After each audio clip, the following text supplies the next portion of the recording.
O povo que andava na escuridão viu uma grande luz. Para os que habitavam nas sombras da morte, uma luz resplandeceu. É o profeta Isaías, mais de 700 anos antes de Jesus, a luz do mundo, chegar, profetizado. O nosso salmo nós cantamos bonito: o Senhor é minha luz e salvação, de que eu terei medo? O Evangelho vem a confirmar tudo isso. O evangelista Mateus vai até o Antigo Testamento e prova que Jesus é a luz esperada, a luz que deveria chegar. Na verdade, a luz foi com a voz de Deus colocada no universo, quando ele diz na criação, lá no livro de Gênesis: faça-se a luz. E a luz se fez, e dividiu-se entre trevas e luz, noite e dia. Mas a verdadeira luz somente chega no meio de nós, passa a habitar no meio da humanidade, com a chegada de Jesus Cristo, a luz dos homens, a luz de Deus. Nem todos aceitaram a luz, muitos a rejeitaram. Basta olharmos para a cruz e o crucificado para entendermos isso. A rejeição que muitos homens fizeram à luz que Deus mandou para habitar no meio de nós. Jesus, a nossa luz, se manifesta primeiramente a esses homens cujos nomes ouvimos no Evangelho, seus apóstolos, os primeiros a serem chamados: João, André, Tiago, Pedro, os apóstolos. E dali a luz se espalha por toda a humanidade, chegando até o meio de nós com tanta luminosidade nos dias atuais. Luz, a luz do mundo. Se nós observarmos bem a natureza e a vida, as coisas do mundo, nós vamos perceber esta dualidade que existe entre tudo. Esses dois caminhos que se apresentam diante de nós e que nós podemos fazer as nossas escolhas. Vamos colocar alguns exemplos: noite, dia, luz e trevas, a tristeza, a alegria, a lágrima, o sorriso, o bem, o mal, o bom, o ruim, noite, dia, e assim por diante, tudo, ódio, amor, a bondade, a maldade, tudo se apresenta de uma forma dual, e nós podemos e devemos escolher. Nós é que vamos fazer as nossas escolhas. Podemos também escolher entre a luz e as trevas. Nas trevas encontra-se a insegurança, a incerteza, o medo, o desconhecido.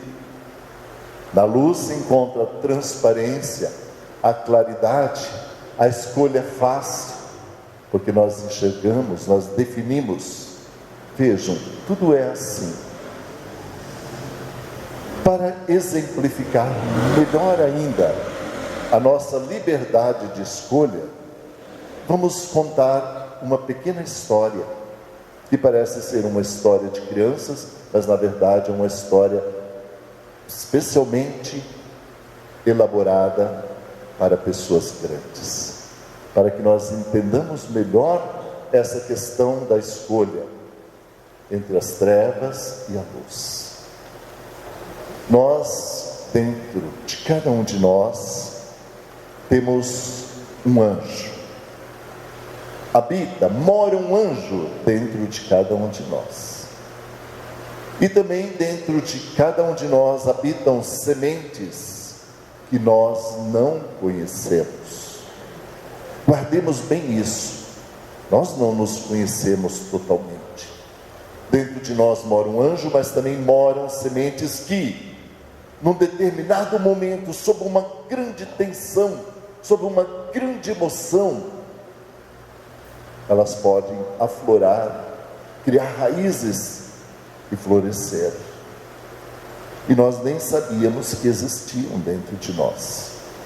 É muito típico vocês que assistem televisão, às vezes verem uma reportagem, acontece um crime, um fato terrível, e os repórteres vão entrevistar os vizinhos e perguntar: mas você conhecia o autor disso tudo? E as pessoas dizem: sim, eu conhecia, é nosso vizinho, é nosso conhecido, é nosso parente, é uma pessoa tranquila, uma pessoa que nunca fez mal a ninguém. E de repente acontece uma tragédia. Por quê? Exatamente por isso, porque existem dentro de nós algo que não conhecemos totalmente, as sementes do mal que nós não podemos deixar florescer, não podemos deixar criar raízes. E volto a dizer, no momento de tensão, de enfermidade, de grande emoção, elas podem acontecer. E é isso que nós devemos evitar. Não podemos deixar mostrar esse lado. Devemos mostrar cada vez mais o anjo que habita dentro de nós. Uma vez, numa cidade pequena, dessa cidade que tem uma praça central, passava disso, brincando com sua bicicleta, um menino passeando na praça com sua bicicleta, pequeno, menor ainda que o João IV, sentado, pequenininho. E quando ele passa por uma porta da casa da esquina, olhando para dentro, ele viu na sala uma grande pedra. Ficou curioso, criança curiosa, deixou a bicicleta num cantinho e entrou naquela casa. O dono estava ali e ele olhou aquela grande pedra suja, encardida, no meio da sala e falou com o proprietário: ô meu tio, por que todo mundo na sala põe uma televisão, um sofá, uma biblioteca, e o senhor põe essa pedra tão feia aqui na sala? Que enfeite é esse? E aquele homem olhou para o menino, sorriu e disse: ô menino, isso não é uma pedra suja e encardida, isso é um anjo sorridente. Claro que o menino ficou muito triste e ainda pensou: nos ensinam a não mentir, e esse homem desse tamanho mentindo assim descaradamente. Foi embora muito chateado. Passado mais uns dias, umas semanas, está ele lá passeando novamente. Quando passa pela mesma casa, olha lá dentro curioso, e lá está a pedra. É bem verdade que ela já não era a mesma pedra, um pouco diferente, mas ele entrou mais uma vez, olhou e perguntou: tio, fala a verdade agora, conte, por que você põe pedra no meio da casa e não um móvel bonito, uma mesa, um vaso? E aquele tio volta a dizer: menino, eu já te falei, e é verdade, isso não é uma pedra, é um anjo sorridente. Bom, aquilo bastou, e o menino deu por encerrada a questão, porque ele não pôde entender nada. Passado mais um bom tempo, eis que por casualidade ele passa lá. Vendo aquela sala, ele viu algo também muito diferente lá dentro. Curioso, largou a bicicleta, entrou, e lá dentro realmente estava um anjo com as mãos estendidas, sorridente, olhando para ele. E então ele entendeu. Aquele anjo sempre esteve naquela pedra, mas estava antes na imaginação, no coração daquele homem, que com cuidado foi tirar o anjo daquela pedra.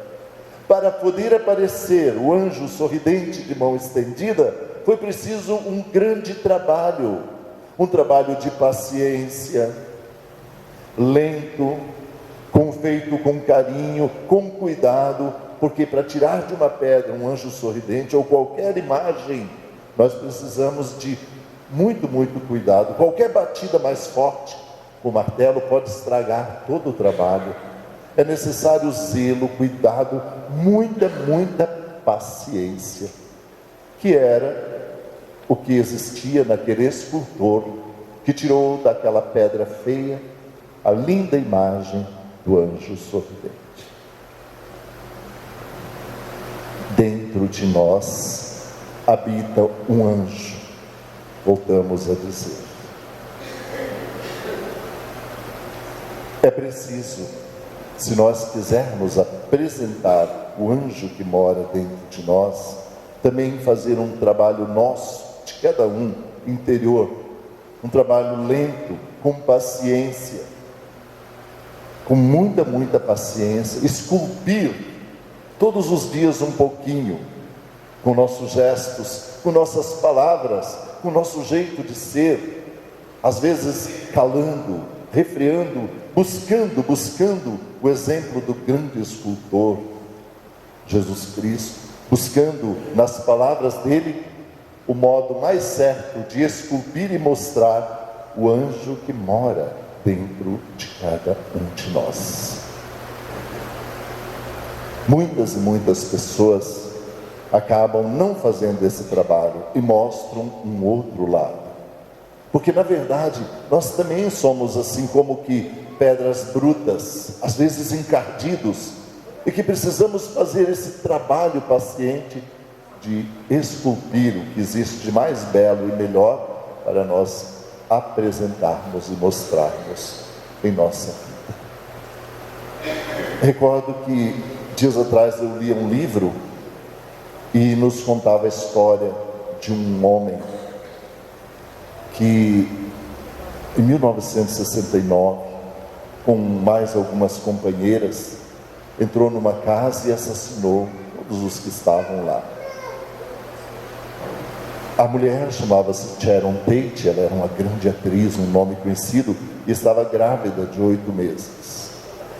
E ela pediu, quando ela viu o que estava acontecendo, ela pediu: por favor, deixe o meu filho viver, deixe o meu filho nascer, só falta um mês.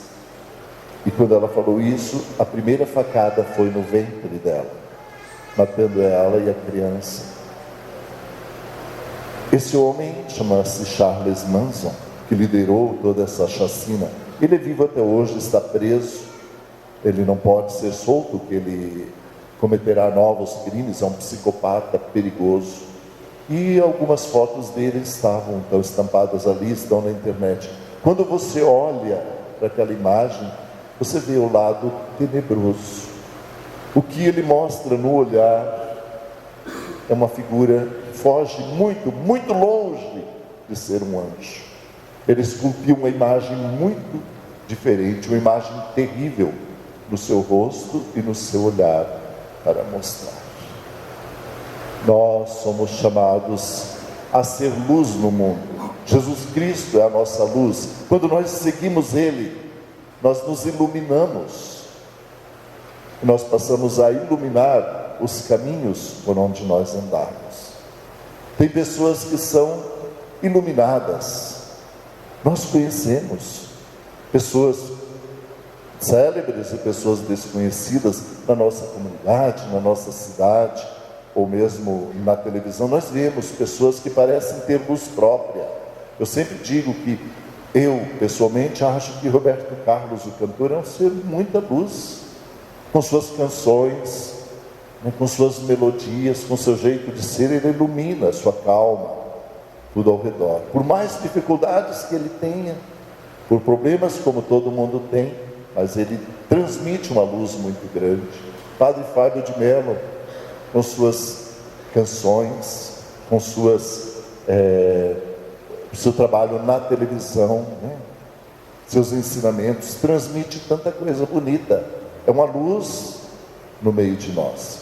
Tem dificuldades, certamente que ele deve ter, mas ele transmite uma luz muito grande. No meio de nossa cidade, aqui mesmo, quantas pessoas que eu conheço e que eu vejo assim uma luminosidade muito grande, são cheias de luz, iluminam os caminhos onde passam. Nós somos chamados a ser luz, jamais ser trevas no meio dos homens, na nossa família, na nossa casa, na nossa sociedade. Somos chamados a iluminar com o nosso exemplo, com o nosso testemunho. E nós só poderemos fazer isso se nós buscarmos a luz que é Jesus Cristo, buscarmos nele essa luz necessária para iluminar os caminhos por onde nós andarmos.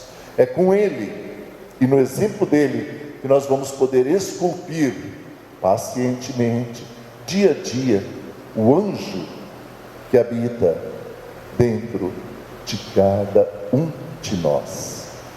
E mostrar esse anjo através de nosso olhar. Os olhos são o espelho da alma. Através do nosso rosto mostra tudo que vai dentro de nosso coração. Essa luz que é Jesus ilumina-nos e nós, através dele, passaremos a iluminar os caminhos por onde andarmos. Louvado seja Deus, louvado seja nosso Senhor Jesus Cristo. Para sempre seja louvado.